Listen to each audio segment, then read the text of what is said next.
존귀와 영광을 세세토록 받으시기에 합당하신 하나님께 감사와 영광을 드립니다. 오늘도 거룩한 성일을 허락하시어 하나님께 경배와 찬송을 드리게 하시오니 더욱 감사드립니다.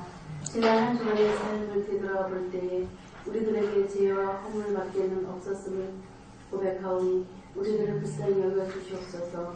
그러나 우리의 대속주 되시는 예수 그리스도의 십자가 불멍만 의시하고 나왔사오니 은총을 내려 주시옵소서. 거룩하신 하나님, 이 시간 성령님 대하시사 우리들의 마음과 뜻과 정성을 다하여 예배하게 하소서. 이 시간 말씀 앞에 우리의 심령이 새로워지고 거듭나는 귀한 예배의 자리가 되길 원합니다. 거저왔다 거저가는 심령이 아닌 하나님이 주시는 귀한 말씀으로 가득 채워지는 심령으로 돌아가는 귀한 발걸음이 되게 하여 주시옵소서. 사랑의 주님을 담기를 원합니다. 그동안 우리들이 계획하고 서운했던 모든 일들을 다시 한번 짚어보게 하시고 성령님을 아프게 한 적이 없는지, 이웃과 성도들의 마음을 아프게 한 적이 없었는지, 보다 성숙된 믿음을 위해 우리는 기도하고 노력했는지 이 시간 온전히 자신의 심령을 드러내놓고 주님 앞에 하나하나 점검하고 회개하게 하시옵소서. 이 시간 말씀을 들고 다니엘 세우신 목사님, 영육간의 강건함을 주옵시고 능력 위에 능력을 더하여 주시어서 갈급한 심령으로 나온 우리들이 온전히 체험을 받는 귀한 말씀의 선포가 되게 하시옵소서. 예배의 시종을 주님께 부탁하오며 우리 주 예수 그리스도 이름으로 기도드립니다. 아멘. 네, 우리 말씀 봅시다. 오늘 하나님 주시는 말씀은 마가복음 2장 1절에서 17절 말씀입니다.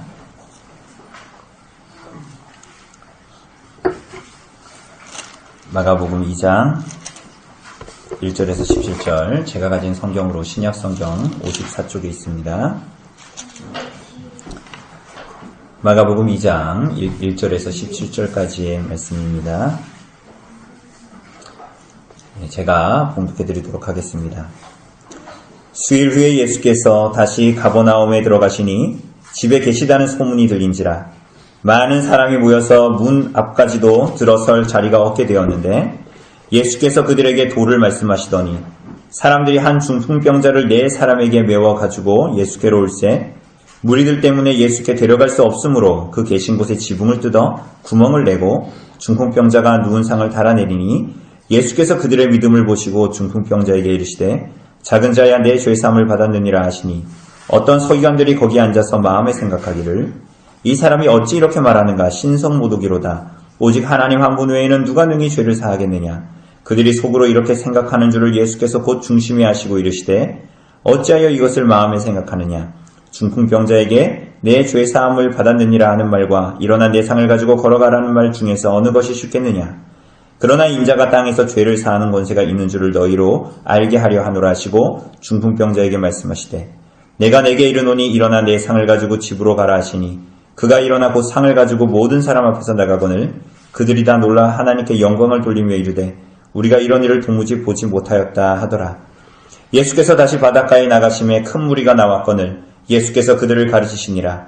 또 지나가시다가 알페오의 아들 레위가 세간에 앉아있는 것을 보시고 그에게 이르시되 나를 따르라 하시니 일어나 따르니라. 그의 집에 앉아 잡수실 때에 많은 세리와 죄인들이 예수와 그의 제자들과 함께 앉았으니 이는 그러한 사람들이 많이 있어서 예수를 따름이로라. 바리새인의 서기관들이 예수께서 죄인 및 세리들과 함께 잡수시는 것을 보고 그의 제자들에게 이르되 어찌하여 세리 및 죄인들과 함께 먹는가. 예수께서 들으시고 그들에게 이르시되 건강한 자에게는 의사가 쓸데없고 병든 자에게라야 쓸데있느니라. 나는 의인을 부르러 온 것이 아니요 죄인을 부르러 왔노라 하시니라. 오늘 사랑하는 여러분, 우리가 오늘 보는 이 본문은 우리가 많이 들어서 알고 있는 예수님께서 중풍병자를 고치신 사건입니다. 이 사건은 공관복음서, 그러니까 마태, 마가, 누가복음에 공이 기록되어져 있는 사건 중에 하나인데요. 이 사건은 우리가 흔히 표면적으로 알고 있는 것처럼 중풍병자를 고치신 일은 그저 오랜 병 가운데에 있는 고질병과 어떤 불치병을 예수님께서 고치셨다 라는 것만을 말하는 것이 아닙니다. 물론 그 병이 가지는 의미로부터 얻는 교훈도 있기는 있습니다. 그것도 우리가 또 보게 될 건데요. 또 어떤 사람들은 그 병이 고쳐졌다 혹은 그것 말고 중풍병자를 메고 온 4명의 친구들, 아마도 중풍병자의 친구들 같은데요. 이 사람들이 그런 수고와 열심과 노력을 했기 때문에 이 사람이 치유를 받았다 라고 말하기도 합니다. 사실은 그것도 이 본문이 얘기하는 것은 아닙니다. 오히려 이 중풍병자를 주님께서 낫게 하시는 이 일은 구주 예수께서 오신 이유가 무엇이고, 그리고 이 중풍병자와 그를 메고 온 이 친구들의 중심에 과연 무엇이 있었기에 예수님께서 이들에게 죄사함과 치유를 주셨는가 하는 내용들이 근원적인 내용들입니다. 그러니까 이 친구들과 이 중풍병자의 마음에는 그저 내 병이 좀 나았으면, 내가 허리 아픈 거 나았으면, 내가 일평생 동안 이렇게 아픈 거 나았으면, 그런 마음으로 온 것이 아니라 이들 안에는 그들의 인생 가운데에 있는 절망과 고통 가운데에서 하나님께로부터 얻고자 하는 그 갈망이 있었던 것입니다. 그러니까 그냥 병을 내가 낫고 싶다 해서 예수님께 찾아온 것이 아니라 표면적으로는 그렇지만 이들에게 더 근원적인 무언가 갈망이 있었다라는 거예요. 뿐만이 아니라 오늘 이어지는 본문에 보면 주님께서 이 레위를 부르신 사건, 알페오의 아들 레위를 부르신 사건이 이 중풍병자를 낫게 한 사건과 이 맥을 같이 해서 나타나는 거 보게 됩니다. 레위를 부르신 사건이 지금 이 뜬금맞게 이 가운데 딱 들어가 있지 않습니까? 그죠? 앞에서도 제자들을 불렀는데 이것은 중풍병자를 주님께서 낫게 하신 이 사건과 사실은 맥을 같이 하고 주제를 같이 하는 것이 바로 이 레위를 부르신 사건이라는 거 우리가 이제 알게 됩니다. 그래서 우리가 오늘 본문을 통해서 대체 중풍병자와 같은 레위와 다를 바 없는 그보다 못한 여러분과 저와 같은 사람을 부르신 하나님의 이 은혜가 얼마나 풍성한가. 그리고 뿐만이 아니라 나아가서는 그 풍성한 은혜를 받은 사람들이 정말 이 땅에서 살아가는데 무엇을 소원하며 살아가야 하는가 하는 거예요. 어떤 사람들은 예수님을 믿고 나서 물론 여러 가지 예수님을 처음 믿게 되는 많은 원인, 하나님께서 섭리적으로 그렇게 일하실 때가 있습니다. 때로는 정말 몸이 아파서 처음 예수님을 믿게 하기도 하고요. 때로는 여러 가지 삶의 문제들 때문에 고통스러워서 예수님을 처음으로 믿게 되기도 합니다. 하나님의 섭리 안에서. 그런데 많은 사람들은 그렇게 예수님을 믿고 나서도 그 이후의 삶에서도 계속 그런 것만 원할 때가 많아요. 예수님을 믿고 나서도 여전히 나의 삶에 하나님께서 뭔가를 채워주시고 내 자녀들의 무언가를 하나님께서 채워주시고 나의 건강에 무언가를 채워주시고 내가 재정적인 무언가를 채워주시는 무언가 그런 원함을 계속 채우려고 하는 때가 많죠. 그러나 그것은 하나님께서 우리들을 부르신 은혜의 풍성함에 속한 것들이 아닙니다. 오늘 사랑하는 여러분, 오늘 하나님께서 교회에 주시는 이 복음의 강서를 잘 들으시고 믿음으로 받으시고 하나님께서 주시는 교훈을 받으시기를 바랍니다. 성령께서 우리들의 어두운 마음을 밝혀주셔서 참 우리들의 혼란스럽고 정리되어지지 않은 우리들의 내면과 우리들의 삶을 하나님 앞에 하나님의 말씀 때문에 정리되어지고 그래서 말씀을 따라 이 땅을 살아가고자 하는 원함이 좀 우리들 가운데에 이 예배 가운데에 모인 성도들에게 있어지기를 원합니다. 오늘 본문에 보면 나병 환자, 우리가 지난주 봤던 이 나병 환자, 문둥병자죠. 이 나병 환자의 헛된 열심 때문에 예수님께서 말하지 말라 그랬는데 헛된 열심 때문에 예수님을 막 전해서 결국은 어떻게 됩니까? 예수님이 동네로 들어가지 못하게 되죠. 오늘 1절에 보니까 수일이 지난 후에 예수님께서 이제 이 가버나움으로 들어가게 됩니다. 그런데 1절에 보니까 예수님이 계신 곳이 어디라고 얘기하고 있죠? 가버나움인데 가버나움에 들어가시니 어디에 계시다? 집에 계시다. 이것은 그러니까 아마도 베드로의 집일 건데 이 게바의 집일 건데 이 집이라고 얘기한 거 우리가 지난 본문에서도 봤다시피 예수님께서 회당에서 나오셔서 집으로 들어가셨다. 이렇게 말했죠. 그죠? 그 회당이 시나고게고, 이 모이다라는 이 단어가 시나고라고 얘기했습니다. 그죠? 회당에서 나와서 예수님께서 계시는 집으로 예수님께서 들어가시고, 그 집으로 사람들이 모여들었다라는 것은 곧 구주 예수 그리스도를 머리로 하는 교회를 드러낸다라고 얘기했습니다. 오늘 본문을 보아도 이 예수님은 회당으로 들어가는 것이 아니라 그 집으로 이제 들어가시고 사람들은 그 구주 예수께서 계시는 집으로 다 모여들었습니다. 그런데 얼마나 모여들었나 하면 2절에서 말하는 대로 뭐라 그럽니까? 많은 사람이 모여서 문 앞까지도 들어설 자리가 없게 되었다라고 말합니다. 여러분, 이 사람들 왜 모였을까요? 우리 지난주에 남서울 시니어팀이 와가지고 임용 봉사를 했는데 1위에서 이렇게 현관에서 이렇게 막 해가지고 뽁짝뽁짝 돼서 이 뭔가를 들어갈 수 없을 정도로 비좁은 상태가 됐는데 마치 그것처럼 사람들이 예수님 때문에 못 들어왔다는 겁니다. 사람들이 막 거기에 밀려 있어가지고. 그런데 이 사람들이 뭘 원했을까요? 여러 가지 유익을 얻기를 원했죠. 우리가 지난주에 본 것처럼 많은 사람들이 모여있음에도 불구하고 오늘 성경은 그 사람들이 회심했다 이렇게 말하지 않습니다. 그죠? 우리 1위에 그 머리 할 때 뽁짝뽁짝 있었던 분들이 여기 없잖아요. 비유하자면 마치 그것과 같이 이 본문에 보면 많은 사람들이 예수님께 모여들었고 예수님이 계신 집으로 모여들었는데 누구도 성경에 보면 회심했다, 회개했다 라는 말이 없습니다. 예수님께서 하시는 놀라운 가르침, 권세 있는 가르침, 저처럼 이렇게 졸리는 가르침이 아니라 정말 권세 있는 가르침, 그런 가르침이 있고 그 가르침을 뒷받침하는 놀라운 이적들, 전 보지 못한 이적들이 나타났는데 이 사람들이 누구도 회개하지 않았어요. 여러분과 저처럼 설교를 듣고 찬송을 하고 헌금을 하고 예배를 드리지만 오늘 본문에 나온 대로 주님이 도를 전하셨다. 이 도는 우리 길거리 가다가 도를 아십니까? 이러면서 눈빛이 범상치 않으신데요. 이런 도가 아니라 하나님의 복음, 우리가 요한 세례 요한이 말한 것, 그리고 예수께서 전하신 하나님에 대한 믿음과 그 회개의 복음을 선포했음에도 불구하고 말씀하셨지만 사람들이 회개하지 않았대요.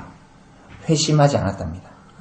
여러분, 그래서 마태복음 11장 23절 24절에 보면 이렇게 말씀하십니다. 가버나움아, 네가 하늘에까지 높아지겠느냐? 음부에까지 낮아지리라.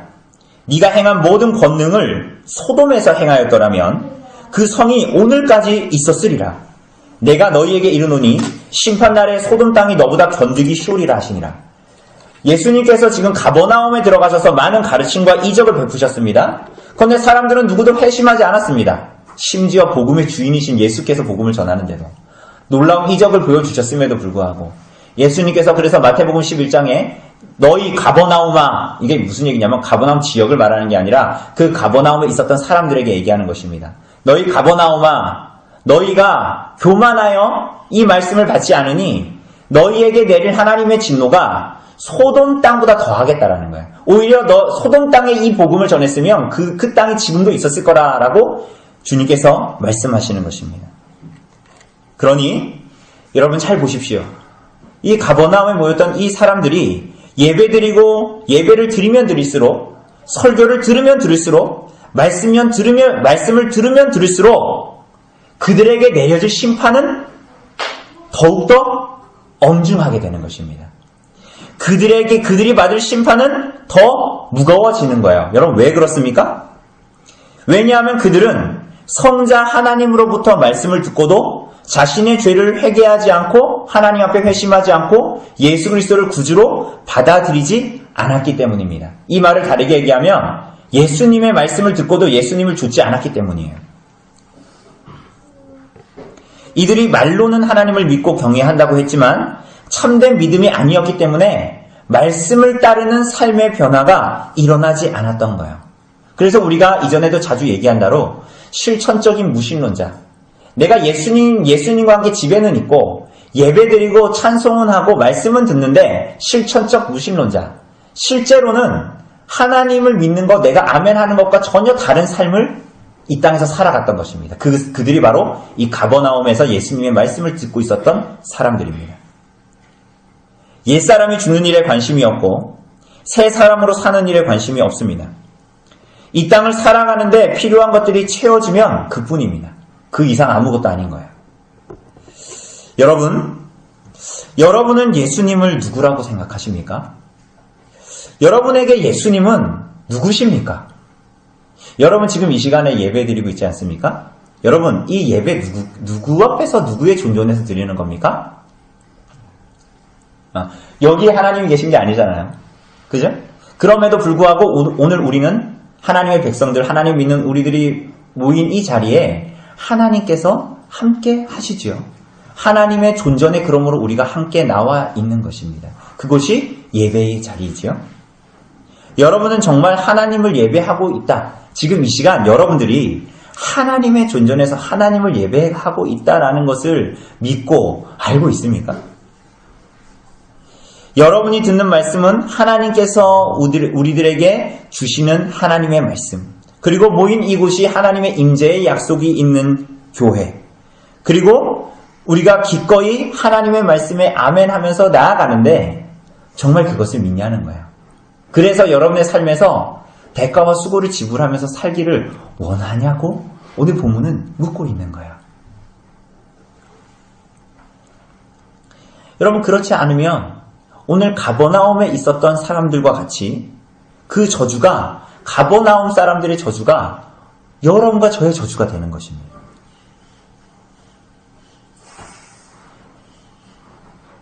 아까 전에도 말했다시피 이 사람들은 완전한 복음을 거룩하신 하나님의 아들에게 들으면서도 회개하지 않고 자신의 죽은 상태에 머물기를 원했습니다. 여러분 이러한 유보다 사람들의 마음을 더 완고하게 하는 것이 없습니다. 여러분 잘 들으십시오.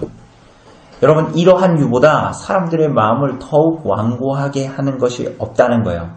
규칙적으로 예배를 드리고 말씀을 듣고 복음을 듣고 예수님의 감미로운 말씀을 듣는데 그분의 말씀에 사랑으로 순종하고 돌이키는 마음이 없다면 그것은 오히려 여러분들의 마음을 더욱더 단단하게 할 뿐이에요.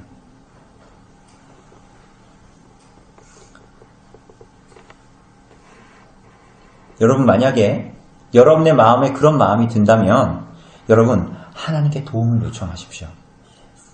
여러분의 심령이 그러한 심령이라면 하나님께 도움을 요청하십시오. 여러분 하나님은 가난한 자의 기도, 애통해하는 자의 기도, 지난주 목요일날 우리가 시편 설교하면서 봤듯이 온유한 자의 기도, 다르게 얘기하면 고통 가운데에 부르짖는 자의 기도를 하나님께서는 반드시 들으시고 응답하십니다. 여러분의 영혼의 상태와 마음의 상태가 영혼의 겨울과 같은 상태에 있다면 하나님께 도움을 구하십시오. 그렇지 않다면 여러분은 가버나움의 저주와 동일한 저주의 가운데 있게 되는 것이에요. 사랑하는 여러분, 오늘 본문에 보십시오. 문이 사람들로 꽉 막혀있게 되자 예수님께로 갈 수 없게 되죠. 이 중풍병자는. 그래서 어떻게 합니까 이 사람들이? 중풍병자는 몸을 제대로 운신할 수 없으니 침대 매트리스 같은 데 누워가지고 네 사람이 그걸 들어서 그 지붕으로 올라가는 것입니다. 지붕으로 올라가서 그 지붕을 뜯었죠. 지붕을 뜯는 건 지금처럼 시멘트 이런 것이 아니라 물론 힘이 듭니다. 뜯기에 힘이 들지만 그래도 능히 뚫을 수 있는, 그래서 오늘 여기에도 본문에도 보면 구멍을 내고라고 말하지 않습니까? 그죠? 그러니까 이 사람들이 이 중풍병자를 예수님께 다다르게 하기 위해서 지붕에 구멍을 뚫었습니다. 그리고 누가복음은 기와를 벗기고 이렇게 얘기했습니다. 왜 기와를 벗기다 얘기했을까요? 그러니까 누가복음은 누구에게 누구에게 복음을 이렇게 증거하고 있는 것입니까? 유대인이 아니라 이방인들이. 그래서 사도행전도 누가가 썼잖아요. 이방인들은 유대인들의 가옥구조를 잘 모를 거 아닙니까? 그러니까 어떻게 돼요? 그들이 알아듣기 쉽게 뭐 했다? 기와를 뜯어냈다 이렇게 얘기하는 거예요. 그러니까 우리 옛날에 초가집 같은 경우는 초가집을 초가를 드러냈다, 짚을 드러냈다 이렇게 얘기할 수 있겠죠. 그런데 구멍을 냈습니다. 그런데 여러분 생각해 보세요. 여러분이 집주인인데 여러분 집에 예수님이 오셨는데 사람들이 이렇게 들어오지 못하니까 여러분 집에 지붕을 뚫었대요. 새로 지었는데. 여러분 어떻게 생각하세요? 이 일은 굉장히 집주인에게는 무례한 일이죠. 심지어 생각해보세요. 여기 안에 들어와 있는데 누가 여기를 막 뚫는다고 해서 생각해보십시오. 그럼 이거 먼지, 흙 다 어떻게 될까요? 다 안에 있는 사람들이 뒤집어 쓰게 되는 거 아닙니까? 그들이 그렇게 원하던 그 예수님도 다 그 먼지 먹게 되는 거 아닙니까? 그런데 이 모든 무례를 무릅쓰고 이 일들을 감행하고 결국은 중풍병자가 예수님 앞에 침상으로 이제 내려오게 됩니다. 여러분 이 중풍병은 우리가 지난주에 본 대로 나병과 같이 구약의 율법에 나오는 다른 병들과 같이 죄 때문에 나타난 병이다라고 유대인들은 생각했습니다. 그래서 요한복음 9장에 보면 우리가 요한복음 강해를 할 때 봤지만 나면서부터 맹인된 자가 있었습니다. 그죠? 그 사람들 보고 제자들이 뭐라고 그랬어요? 물었잖아요, 예수님한테. 저 사람이 맹인된 게 누구 죄 때문이냐? 저 사람 죄 때문이냐? 그 누구야? 부모의 죄 때문이냐? 이렇게 물었던 거예요. 그러니까 유대인들은 이런 불치의 모든 병들은 다 죄 때문에 오는 것이다 라는 그런 생각을 하고 있었습니다. 물론 그렇게 생각할 수 있는 것은 레위기에 기록되어지는 율법 때문에 그렇습니다. 여러분 이 병, 이 복일까요? 저줄까요?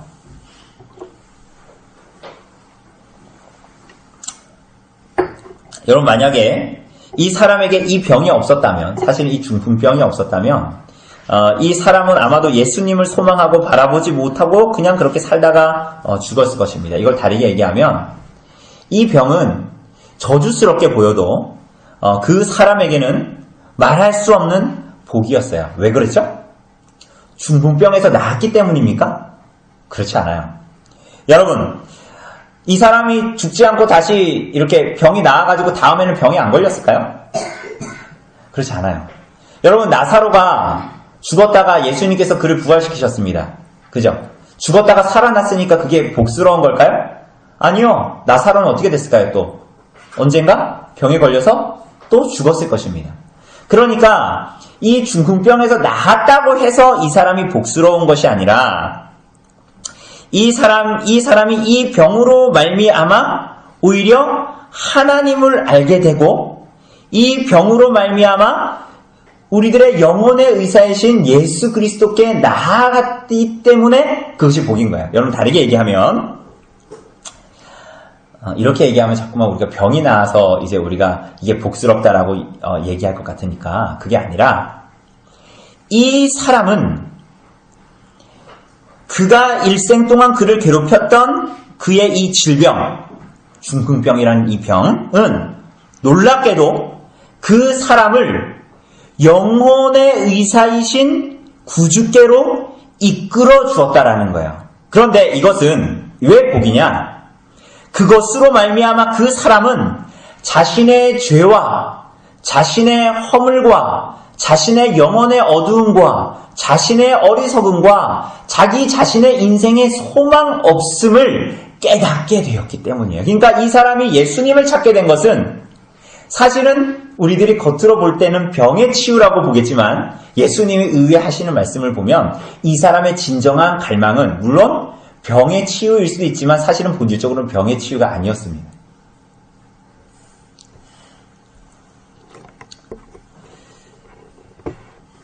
여러분 우리가 이 땅에서 짧은 인생을 살아가면서 우리들이 경험하는 모든 질병, 모든 슬픔은 결국은 오히려 하나님 안에서 영원한 생명을 누리게 하고 오히려 하나님이 누구신지를 알게 하고 또한 자기 자신이 하나님 앞에 누구인지 그래서 정말 소망을 어디에 두어야 하는지 명확하게 보여주는 하나님의 자비로부터 오는 것일 때가 굉장히 많습니다. 우리는 자꾸만 어디 탁 아픈 막 이러잖아. 아이고 하나님 죽겠어요. 이거 낫게 해주세요. 막 그러잖아요. 그죠? 그리고 또 그 시간 지나가니까 당연히 시간이 지나면 또 아프죠. 우리 감기 항상 주기적으로 걸리는 것처럼 시간이 지나고 나이가 들면 아프지 않습니까? 그럼 그거 나오면 또 몇 개월 지나면 또 어디가 아프면 또 하나님 또 자꾸 이렇게 하죠. 그리고 그것도 낫게 해주시면은 하나님 감사합니다 합니다. 근데 또 시간이 지나서 또 아프면 그럼 하나님께 감사하지 않은 것입니까? 그거 너무 유치하잖아요. 그럼 하나님은 우리한테 줬다 뺐다 이런 분이에요? 하나님이 정말 전능하고 선하신 분이십니다. 그렇다면 우리들의 삶에 하나님께 주시는 모든 것들은 하나님의 선하신 손 안에 있다는 것을 우리는 인정하는 거예요. 그래서 시편 119편 71절에 보면 다윗이 이렇게 고백합니다. 고난당한 것이 내게 유익이라 이로 말미암아 내가 주의 율례들을 배우게 되었나이다. 여러분 그렇게 고백하십니까? 정말 그래요. 그런데 반대로 오늘 예수님께 모인 사람들은 그 고난이 싫고 어려움이 싫으니까 자꾸만 뭐 달라 그러는 거예요. 그러니까 이 사람들이 이렇게 모여 있는 거예요. 그래서 여러분 기억하십시오. 여러분의 삶에서 경험하는 죽음은 하나님의 자비입니다. 여러분의 삶에 있게 될 죽음은 하나님의 자비입니다. 여러분 남서울 시니어 팀들이 오면 듣기 싫어하는 말 중에 하나가 뭔지 알아요? 뭔지 아십니까? 노년이라 부르지 말래. 자기네 청년이래. 제가 보면 할머니인데 뭐가 청년이에요. 청년은 머리가 까맣고 이렇게 젊어야지 청년이지. 근데 자기 자꾸 청년이래. 노년이라 부르지 말래. 여러분 그런 생각하시면 안 돼요. 여러분 죽음은 하나님의 자비입니다. 우리들이 이 땅에서 경험하게 되는 손실과 손해는 여러분과 저에게 참으로 유익입니다. 왜 그렇습니까? 우리들의 인생이 하나님의 전능하시고 손에서 벗어나는 일은 없기 때문이에요. 그 아버지가 선하시기 때문에 우리들의 삶에 주시는 모든 것들은 선하신 것입니다. 그리고 그 결국은 하나님의 자비 그리고 하나님의 율례를 우리로 하여금 배우게 합니다. 말하지 않아도 우리는 사무엘서를 통해서도 우리가 이미 그 내용들을 다 보아왔습니다. 그러므로 여러분 고난당하기를 두려워하지 마십시오. 여러분의 삶에 질병의 고통과 슬픔이 찾아올 때 두려워하지 마십시오. 여러분 정말 두려워해야 할 것은 무엇입니까? 여러분이 그리스도의 연합에서 떨어지는 것을 두려워해야 되는 거예요. 여러분들이 하나님에서 떨어지는 것을 두려워해야 되는 것입니다. 여러분의 영혼이 하나님에서 멀어지는 것을 두려워해야 하는 것이지 여러분의 질병을 두려워할 대상이 아니에요. 왜? 여러분과 제가 경험할 죽음조차도 그리스도와의 연합에서 우리를 분리시킬 수 없기 때문이죠. 그것은 두려워해야 될 것이 아니에요. 정말 두려워해야 될 것은 여러분이 그리스도에게서 떨어지는 것입니다. 여러분의 마음이 하나님의 마음에서 떨어지고 여러분의 영혼이 하나님의 말씀에서 멀어지는 것이 정말 여러분이 두려워해야 할 것입니다. 사랑하는 여러분, 이 중풍병자는 정말 두려웠습니다. 뭐가 두려웠을까요? 중풍병이 안 나을까봐? 오랜 시간 동안, 오랜 세월 동안 병원을 다니고 수많은 의사를 만나고 치료하면서 돈도 쓰고 많은 고통을 경험했을 것입니다. 그런데 정말 이 중풍병자가 두려워한 것이 자기 병이 낫지 않을까봐 두려워했을까요? 여러분 지난주에 우리가 나병 환자 봤습니다. 나병 환자가 예수님께 와서 뭐라 그랬습니까? 이 병 치유해주세요 이렇게 얘기했습니까? 뭐라 그랬어요? 원하시면 주님께서 나를 깨끗하게 하실 수 있다는 거예요. 나병 환자가 원했던 게 뭡니까? 하나님으로부터 오는 죄사함, 구주로부터 오는 죄 용서였어요. 5절을 보면, 오늘 본문 5절을 보면 예수께서 그들의 믿음을 보시고 라고 말씀하십니다. 여기서 그들은 중풍병자를 포함한 이 친구들을 지칭하는 것이겠죠?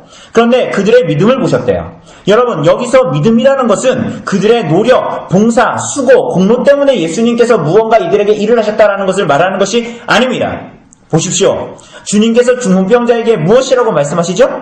이렇게까지 지붕까지 뜯어가면서 정말 중풍병자가 원했던 거, 그걸 보고 있는 사람들이 추측할 수 있었던 거, 이 본문을 보면서 우리가 추측할 수 있는 거, 이 사람들이 뭘 원했을까? 라고 추측할 수 있는 것은 표면적으로는 중풍병이 당연히 낫는 것이겠죠. 그런데 주님께서 이들에게 이 중풍병자에게 뭐라고 말씀하십니까? 손 발발 움직여 이런 거 하셨어요 지금? 그런 거 안 하겠어요. 지금 뭐라 하십니까? 작은 자야 네 죄사함 받았다는 거예요. 여러분 여기서 작은 자는 다른 복음서에 얘기하면 소자, 이게 어떤 뉘앙스냐면 얘야, 소자야, 이 사람아, 이런 의미를, 그러니까 친밀감을 나타내는 표현이에요. 그런데 왜 그렇게 얘기하죠? 마태복음에 보면 예수님께서 작은 자야 라고 말씀하시면서 안심하라 이렇게 말씀하십니다. 이게 무슨 얘기냐면 다르게 표현하자면 믿음을 잃지 말고 힘을 내고 붙들어라 이런 뜻입니다. 왜 갑자기 이런 얘기를 하셨을까요? 사랑하는 여러분, 이 중풍병자의 마음 안에 있었던 두려움은 하나님 앞에서 자신의 죄와 허물에 대한 두려움이었습니다. 그러니까 이 사람의 죄가 이 사람의 죄로 말미암았든 아니면 원래부터 가지고 온 지병이든 그리고 그 사람이 무슨 죄를 짓고 나서 그 사람에게 온 병이든 사실은 그것이 큰 중요함이 아니에요. 그러니까 오늘 본문에서 얘기하고 있는 것은 이 중풍병자가 가지고 있었던 그 여정이 어땠건 간에 그가 지금 하나님 그의 마음을 꽉 채우고 있는 두려움은 병이 안 나을까봐 하는 두려움이 아니라 거룩하신 하나님 앞에서 자신의 죄와 허물 때문에 갖게 되는 두려움이었습니다. 주님께서 이들의 믿음을 보셨다라는 것은 이들이 생각하고 있는 자기 자신의 죄와 허물로 말미암는 하나님의 진노에 대한 두려움, 또한 이들의 인생의 진정한 필요의 갈망이 이들 안에 있었다라는 것을 말해주고 있는 거예요. 여러분 6절에서 보게 되겠지만 사람은 외모로 사람을 취하지만 하나님은 뭐를 보십니까? 사람의 중심을 보시고 만물이 벌거벗은 것과 같이 하나님의 눈앞에 드러나고 예수님 앞에 드러납니다. 이들의 모든 중심이 예수님 앞에 벌거벗은 것처럼 드러나 있었던 거예요. 그래서 주님께서는 이 중풍병자를 대하시면서 정말 고쳐주기를 원하셨던 것은 이 사람의 육신의 불행이 아니었어요. 그것은 부수적인 것이었어요. 그러니까 매우 작은 것이었어요. 정말 이 사람의 문제, 고통의 근원, 두려움의 근원은 죄로 인한 영적인 불행과 비참, 자신은 하나님 앞에 시체와도 같고 아무 소망이 없다는 것이었어요. 여러분과 제가 정말 하나님 앞에 구해야 할 것이 무엇입니까? 여러분이 하나님 믿고 삼위일체 하나님을 믿고 정말 여러분의 지금까지 인생을 살아오면서 그리고 오늘도 여러분이 하나님 앞에 기도하면서 정말 바라고 원하는 건 뭡니까? 여러분의 인생에서 여러분이 여전히 그렇게 찾고 목말라 하는 것, 여러분의 인생을 끌고 가는 것이 그저 세상 사람들도 구하고 있는 것이라면 여러분은 정말 하나님 앞에 구해야 할 것을 구하면서 인생을 제대로 살아가고 있는 것이 아니에요. 여러분은 여러분의 인생에서 구주 예수를 만난 것이 어느 날 어쩌면 기억에 남는 그 한 번이고 그 이후부터는 다시 자기 자신을 위한 삶을 살고 있지는 않습니까? 그래서 예수님은 나의 삶을 서포트해줘야 되고 뒷받침해줘야 되는 분으로 존재하고 있지는 않습니까? 여러분은 정말 하나님께 뭘 구하고 있습니까? 아니, 기도하지 않아도 여러분의 삶이 하나님 앞에 살아가는 삶이라면 여러분의 삶이 지향하고 있는 바는 뭐냐는 거예요.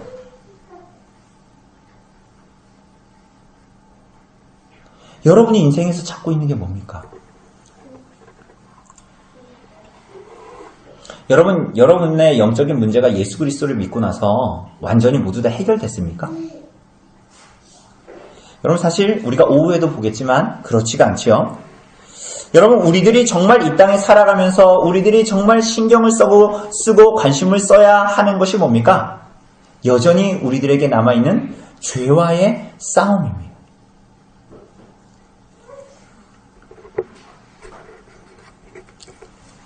하나님을 향해서 표대를 향해서 쫓아가고 예수 그리스도를 따르는 제자로 이 땅을 살아가는 그 죄와의 싸움이 여러분과 저에게 남아있는 것입니다.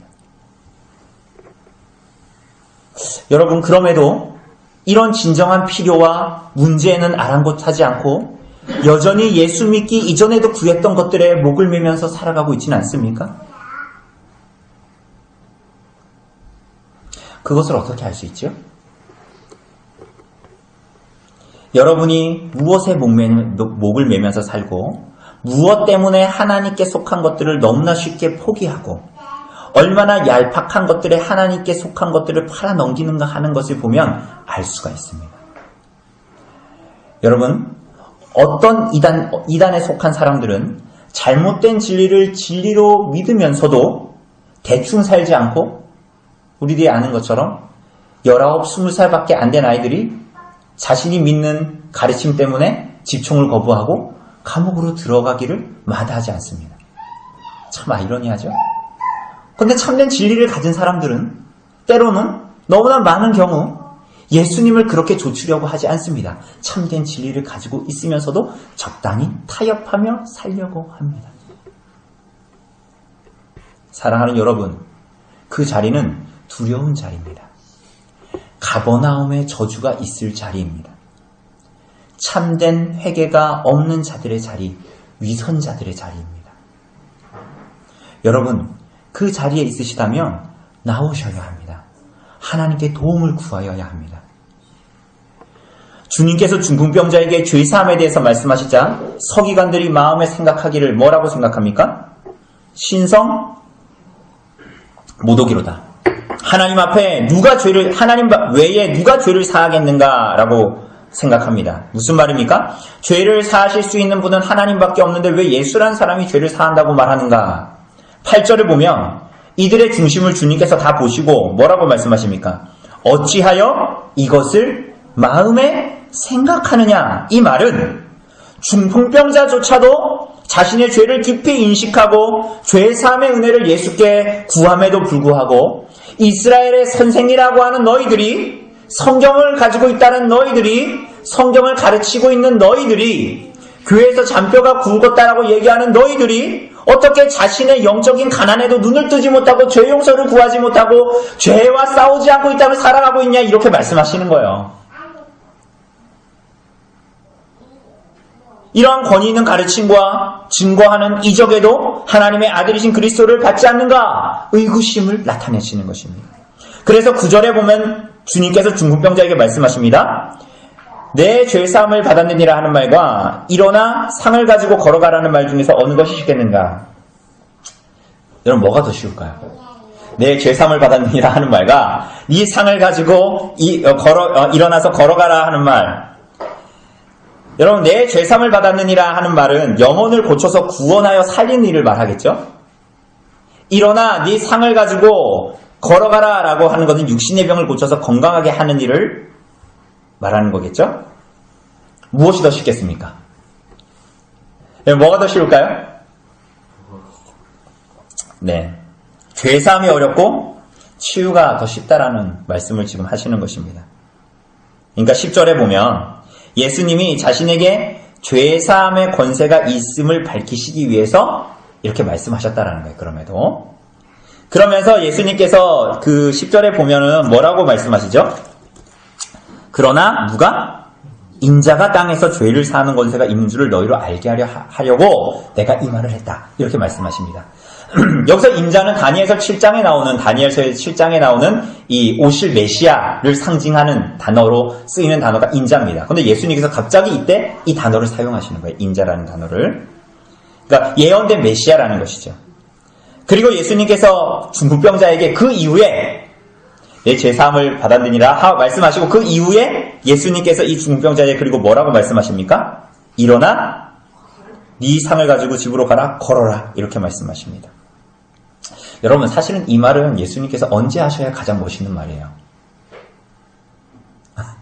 언제 하셔야 가장 멋있는 말이었을까요?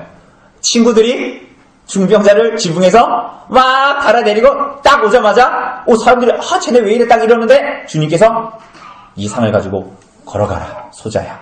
딱 이러면 가장 드라마틱하잖아요. 그죠? 그런데 예수님께서 그렇게 하지 않으셨다는 게 중요해요. 여기서. 그래서 정말 예수님께서 정말 이 사람에게 정말 심각하고 다급한 문제가 그의 마비된 중풍병이 아니라는 거예요. 죄와 비참함에 대해서 죄사함의 은혜를 선포하시고 그리고 나서 예수님께서 이 사람의 작은 불행에 대해서 고쳐주십니다. 이에 사람들은 다 놀라 하나님께 영광을 돌리죠. 오늘 사랑하는 여러분, 이 본문은 여러분과 제가 가지고 있는 심각한 문제들, 누구나가 가지고 있는 심각한 문제들, 그게 마음의 문제든 육신의 병이든 그것들을 예수님께 가져가면 다 고쳐주시고 만사형통하게 하신다라는 말이 아닙니다. 그런 소망은 버리십시오. 그런 소망을 계속 가질수록 여러분들은 하나님의 나라를 소망하지 않게 됩니다. 예수님은 치유 사건을 통해서 정말 여러분과 저의 문제가 무엇인지를 말씀하시고 있는 거예요. 여러분의 뇌리에서 떠나지 않는 문제가 뭡니까? 이게 돈입니까? 이게 자녀들의 문제입니까? 혹은 여러분들의 노후의 문제입니까? 뭐 집의 문제입니까? 그게 무슨 문제입니까? 예수님께서는 이 치유의 사건을 통해서 여러분과 저의 진짜 문제가 뭐냐고 물으시는 거예요. 그리고 여러분과 제가 이 땅에서 싸워야 할 문제가 정말 무엇인지를 말씀하십니다. 그것은 우리들의 죄와 비참의 문제이고 주님께서는 이것 때문에 죄사함의 용서를 우리들에게 가지고 오신 것입니다. 그러므로 여러분과 제가 오늘도 바라고 기대하고 의지해야 하는 것은 구주 예수 그리스도로 말미암는 죄사함의 은혜인 것입니다. 그것이 여러분과 저를 살게 하는 것이고 그것은 여러분이 옛날에 경험했던 일이 아니라 오늘 여러분의 이야기여야 한다고 말하고 있는 것이에요. 내가 옛날에 수년 전에 예수님을 만났을 때가 아니라 그 옛날 얘기하는 사람들이 항상 가장 현재 실속이 없는 사람들일 경우가 대부분입니다. 여러분, 이 예수님의 죄사함의 은혜의 이야기는 오늘 여러분의 이야기여야 하는 거예요. 어떤 사람들이 예수님을 감 믿고 너무나 열심히 믿고 기뻐하고 하나님을 찬양하죠. 그런데 가끔 교회에서 이런 사람들이 있습니다. 이렇게 점잖이 앉아가지고 이렇게 보면서 그래 흐뭇하게 바라보는 사람들이 있습니다. 그러면서 뭐라 그래요? 나도 옛날에 예수 처음 믿을 땐 저랬어. 그 사람은 중병에 걸린 거예요. 그러니까 이 예수님을 만난 이 죄사함의 은혜는 오늘 여러분과 저의 일이어야 합니다. 오늘 여러분과 저의 감사와 감격이어야 하는 것이에요. 그리고 오늘 여러분의 삶이 그것으로 해석되어야 합니다. 우리들이 경험하는 이 땅에서 경험하는 모든 것은 하나님의 손 안에 있습니다. 하나님께서는 가장 선한 것을 우리들에게 베풀어 주시고자 합니다. 그것으로 말미암아 고통에도 하나님은 우리로 하여금 하나님을 더욱더 굳세게 붙들도록 하십니다. 그래서 여러분의 인생에 아무런 소망이 없어 보일 때 이 중풍병자와 같이 여러분의 육신이든 여러분의 마음이든 아무런 소망이 없어 보일 때에 오히려 구주가 우리의 유일한 소망임을 밝히 보이게 하십니다. 이 땅에 아무런 정들 곳이 없어 보일 때 오히려 구주께서 우리를 위해 베풀어 주시고 준비하시고 있는 처소가 우리들의 유일한 안식처임을 우리는 알게 되는 것입니다. 이 땅에서의 인생에서 겪는 죄와의 싸움이 지날수록 하나님 나라를 더 소망하게 됩니다. 여러분, 그러한 자들이 심령이 가난한 자, 애통하는 자, 온유한 자들, 고통하는 자들이고 중풍병자와 같이 죄로 마비되어 무기력한 영혼의 고통을 호소하게 되는 하나님께 소망을 두는 자들입니다. 하나님께서 놀랍게도 이들에게 하나님의 나라를 허락하시는 것입니다. 사랑하는 여러분, 그렇다면 이 병자를 하나님께서는 이 병자를 죄인을 어떻게 회복시키십니까? 그분의 말씀 죄사함을 받았느니라. 아무것도 없는 가운데 모든 것을 부르시는 하나님의 아들이 그분의 말씀으로 죄인들을 소생시키시고 회복시키십니다. 그런데 이것을 좀 더 명확하게 드러내는 본문이 오늘 13절부터 나오는 레위를 부르시는 이 장면인데요. 여러분, 이 레위는 알페오의 아들 레위는 누구냐 하면 마태복음을 기록한 마태입니다. 그러니까 마태의 또 다른 이름이 레위입니다. 이게 마태복음 9장에 보면 나타나는데, 근데 이 사람의 직업은 읽어보니까 이 사람의 직업이 뭡니까? 세리예요. 세리가 뭐 하는 사람이죠?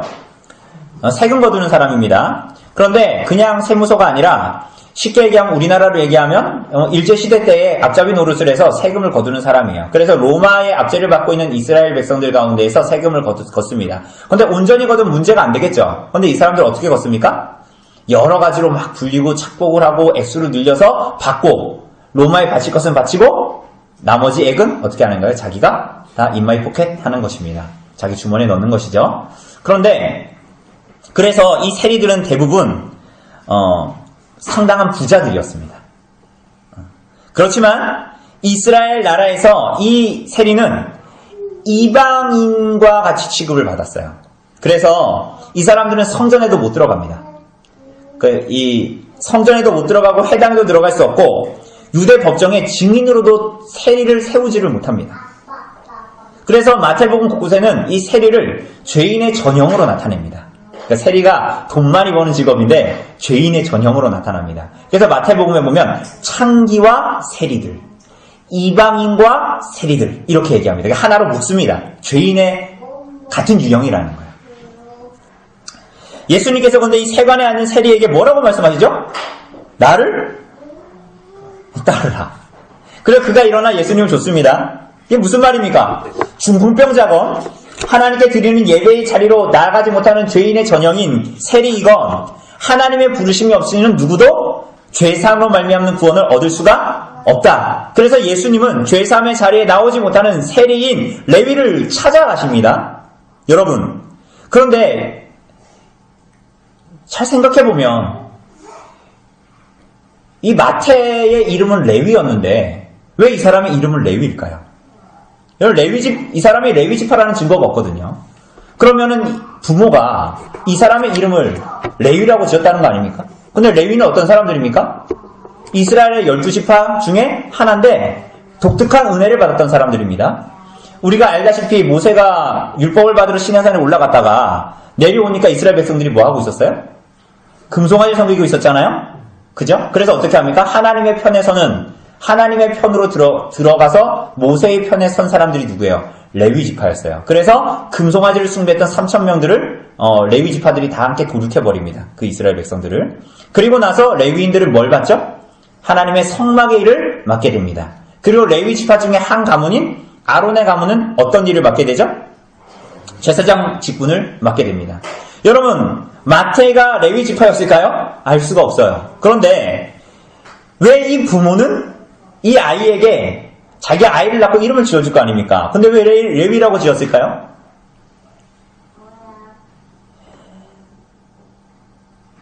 이 부모의 하나님을 향한 소망이 그 이름에 표현되어 있겠죠. 이 아이가 자라서 하나님께서 허락하신 레위 지파처럼 하나님께 거룩하게 구별되어서 믿음으로 그 아이가 하나님의 부르심에 응답하며 살기를 소망하는 마음으로 그 아이의 이름을 뭐라고 지었겠어요? 레위라고 지었겠죠. 이스라엘 백성들 다 이름 그렇게 지어요. 그래서 할아버지나 막 증조 할아버지 이름을 막 갖다 씁니다. 근데 오늘 그렇게 부모가 레위라는 이름을 지어준 하나님께 거룩하게 구별되어 살아라 라고 이름 붙여준 이 레위의 삶이 어떻습니까? 그 이름과는 전혀 먼 삶을 사는 거예요. 하나님께 예배드리지도 않는 자리, 말씀을 듣지도 못하는 자리로 가는 이스라엘의 수치요 상종 못할 인간이요 창기와 이방인 같은 인간이요 그저 돈만 밝히는 인간으로 이 땅을 살아가는 거예요. 그런데 여러분, 하나님 왜 이 사람을 부르셨다는 거예요? 여러분, 하나님이 주의 거룩한 복음을 전할 자들로 사도들로 제자들을 부르시는데 왜 이런 사람 불렀을까요? 왜 거룩한 교회로, 왜 주의 거룩한 교회로 여러분과 저 같은 사람을 불렀을까요? 세상에서 잘 나가는 사람들을 부르시고 집안이 번듯하고 빵빵하고 형제 자매들은 다 잘 나가고 세상적인 여러 조건으로 존경을 받는 그런 사람들을 부르셔야 하지 않을까요? 최소한 윤리 도덕적으로 괜찮은 사람들을 불러야 하지 않을까요? 왜 이런 사람도 있잖아요. 가끔 교회에도 가도 가끔 교회 가다 보면 나 예수님 믿기 전에도 내가 세상에서 윤리도덕적으로 그래도 괜찮은 사람이었어. 이렇게 얘기하는 사람들도 있잖아요. 그러니까 그렇게 살아야 하지 않을까요? 그런 사람 불러서 사도로 삼아야 되지 않을까요? 하나님은 놀랍게도 그러한 자들이 하나님 나라에 들어오지 못하게 하십니다. 여러분 잘 들으십시오. 그러한 자들이 하나님 나라에 못 들어오게 하십니다. 사실 안 들어오는 걸 수도 있죠. 여러분, 이런 사람들은 하나님의 나라를 보지 못합니다. 여러분, 그래서 예수님은 부자가 천국에 들어가는 것이 낙타가 바늘기 들어가면 어렵다고 말씀하신 거예요. 여러분, 왜 그렇죠? 이런 사람들은 하나님 나라에 소망을 두지 않습니다. 그러니까 교회 다녀도 이 사람들의 마음은 언제나 두 가지를 섬깁니다. 하나님과 돈을 섬기는 거죠. 마음은 언제나 갈라져 있어요. 하나님도 섬기고 돈도 섬기고 정함이 없는, 여러분, 하나님 나라는 그러한 자들의 것이 아닙니다. 여전히 자신에게 소망을 두고 자기 자랑에 취해가는 사람들은 하나님의 나라에 들어갈 수 없는 자들입니다. 하나님 나라는 놀랍게도 중풍병자와 같은 자들, 하나님 나라는 놀랍게도 세간에 앉은 레위와 같은 죄인들이 들어가는 나라가 하나님의 나라입니다. 여러분 기억하십시오. 하나님의 나라는 죄인이 들어가는 나라예요. 괜찮은 사람들이 들어가는 나라가 아니에요. 용서받은 죄인들만이 들어가는 나라, 구주 예수 그리스도의 놀라운 대속의 은혜를 경험한, 죄 용서를 경험한 죄인들이 들어가는 나라가 하나님의 나라입니다. 이것이 하나님 나라의 비밀입니다. 심지어 어떤 면에서는 교회를 몇 년을 다녔고 세례를 받았고 직분을 가졌고 내가 세상에서 얼마나 잘나가고 연봉을 얼마나 받고 하는 것과 아무 상관이 없는, 정말 먼지만큼도 상관이 없는 나라가 하나님의 나라예요. 오히려 그것으로 자랑 삼는 사람들은 하나님 나라에서 먼 자들입니다. 사랑하는 여러분, 하나님 나라는 구주 예수 그리스도 때문에 죄 용서를 받아서 오늘도 그분의 은혜만을 간절히 소망하는 자들의 나라입니다. 여러분 15절을 보면 이 레위가 부름을 받고 나서 그의 집에 앉아 잡수실 때, 이게 무슨 얘기냐면 누가복음에 보면 레위가 감격하여서 큰 잔치를 베풀어요. 그런데 이게 왜 그랬을까요? 돈 자랑입니까? 돈 자랑하는 거예요, 레위가? 아니에요.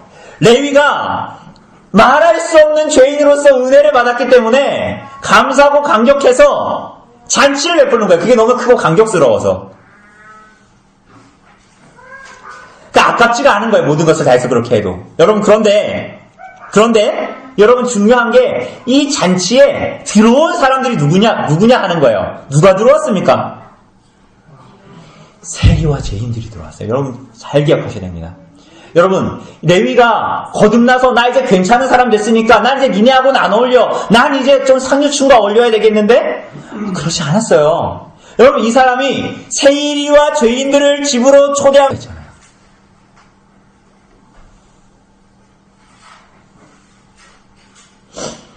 사랑하는 여러분, 하나님께 속한 것들을 귀하게 여기고 어느 것 하나도 포기하지 않는 귀한 제자로서의 삶, 교회의 삶이 여러분에게 있기를 바랍니다. 중풍병자에게 주셨던 영적인 참된 치유, 세리 레위에게 주셨던 참된 죄용서로 말미암은 회복과 감격, 그래서 참으로 보아야 할 것들을 보면서 이 땅을 살아가고 참으로 사랑해야 할 것들을 사랑하면서 이 땅의 인생을 살아가는 그러한 삶이 여러분의 삶 되기를, 성령께서 그 삶을 허락해 주시기를 간절히 바랍니다. 기도하도록. 받으시기에 합당하신 하나님께 감사와 영광을 드립니다. 오늘도 거룩한 성인을 허락하시어 하나님께 경배와 찬송을 드리게 하시오니 더욱 감사드립니다. 지난 한 주간의 삶을 되돌아볼 때에 우리들에게 죄와 허물밖에는 없었음을 고백하오니 우리들을 불쌍히 여겨 주시옵소서. 그러나 우리의 대속주 되시는 예수 그리스도의 십자가 분노만을 시하고 나왔사오니 은총을 내려 주시옵소서. 거룩하신 하나님, 이 시간 성령님 대하시사 우리들의 마음과 뜻과 정성을 다하여 예배하게 하소서.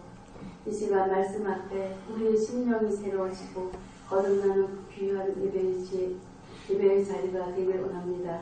거저왔다 거저가는 심령이 아닌 하나님이 주시는 귀한 말씀으로 가득 채워지는 심령으로 돌아가는 귀한 발걸음이 되게 하여 주시옵소서. 사랑의 주님을 담기를 원합니다. 그동안 우리들이 계획하고 서운했던 모든 일들을 다시 한번 짚어보게 하시고 성령님을 아프게 한 적이 없는지, 이웃과 성도들의 마음을 아프게 한 적이 없었는지, 보다 성숙된 믿음을 위해 우리는 기도하고 노력했는지 이 시간 온전히 자신의 심령을 드러내놓고 주님 앞에 하나하나 점검하고 회개하게 하시옵소서. 이 시간 말씀을 들고 다니엘 세우신 목사님 영육간의 강건함을 주옵시고 능력 위에 능력을 더하여 주시어서 갈급한 심령으로 나온 우리들 온전히 체험을 받는 귀한 말씀의 선포가 되게 하시옵소서. 예배의 시종을 주님께 부탁하오며 우리 주 예수 그리스도 이름으로 기도드립니다. 아멘. 네, 우리 말씀 봅시다. 오늘 하나님 주시는 말씀은 마가복음 2장 1절에서 17절 말씀입니다.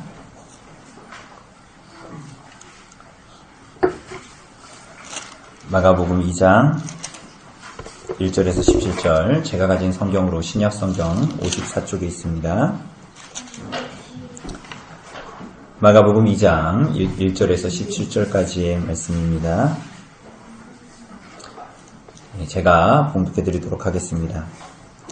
수일 후에 예수께서 다시 가버나움에 들어가시니 집에 계시다는 소문이 들린지라 많은 사람이 모여서 문 앞까지도 들어설 자리가 없게 되었는데 예수께서 그들에게 도를 말씀하시더니 사람들이 한 중풍병자를 4사람에게 메워 가지고 예수께로 올세 무리들 때문에 예수께 데려갈 수 없으므로 그 계신 곳에 지붕을 뜯어 구멍을 내고 중풍병자가 누운 상을 달아내리니 예수께서 그들의 믿음을 보시고 중풍병자에게 이르시되 작은 자야 내 죄사함을 받았느니라 하시니 어떤 서기관들이 거기 앉아서 마음에 생각하기를 이 사람이 어찌 이렇게 말하는가 신성모독이로다 오직 하나님 한 분 외에는 누가 능히 죄를 사하겠느냐 그들이 속으로 이렇게 생각하는 줄을 예수께서 곧 중심에 하시고 이르시되 어찌하여 이것을 마음에 생각하느냐 중풍병자에게 내 죄사함을 받았느니라 하는 말과 일어나 내 상을 가지고 걸어가라는 말 중에서 어느 것이 쉽겠느냐 그러나 인자가 땅에서 죄를 사하는 권세가 있는 줄을 너희로 알게 하려 하노라 하시고 중풍병자에게 말씀하시되 내가 내게 이르노니 일어나 내 상을 가지고 집으로 가라 하시니 그가 일어나 곧 상을 가지고 모든 사람 앞에서 나가거늘 그들이 다 놀라 하나님께 영광을 돌리며 이르되 우리가 이런 일을 도무지 보지 못하였다 하더라. 예수께서 다시 바닷가에 나가심에 큰 무리가 나왔거늘 예수께서 그들을 가르치시니라. 또 지나가시다가 알페오의 아들 레위가 세간에 앉아있는 것을 보시고 그에게 이르시되 나를 따르라 하시니 일어나 따르니라. 그의 집에 앉아 잡수실 때에 많은 세리와 죄인들이 예수와 그의 제자들과 함께 앉았으니 이는 그러한 사람들이 많이 있어서 예수를 따름이로라. 바리새인의 서기관들이 예수께서 죄인 및 세리들과 함께 잡수시는 것을 보고 그의 제자들에게 이르되 어찌하여 세리 및 죄인들과 함께 먹는가? 예수께서 들으시고 그들에게 이르시되 건강한 자에게는 의사가 쓸데없고 병든 자에게라야 쓸데 있느니라. 나는 의인을 부르러 온 것이 아니요 죄인을 부르러 왔노라 하시니라. 오늘 사랑하는 여러분, 우리가 오늘 보는 이 본문은 우리가 많이 들어서 알고 있는 예수님께서 중풍병자를 고치신 사건입니다.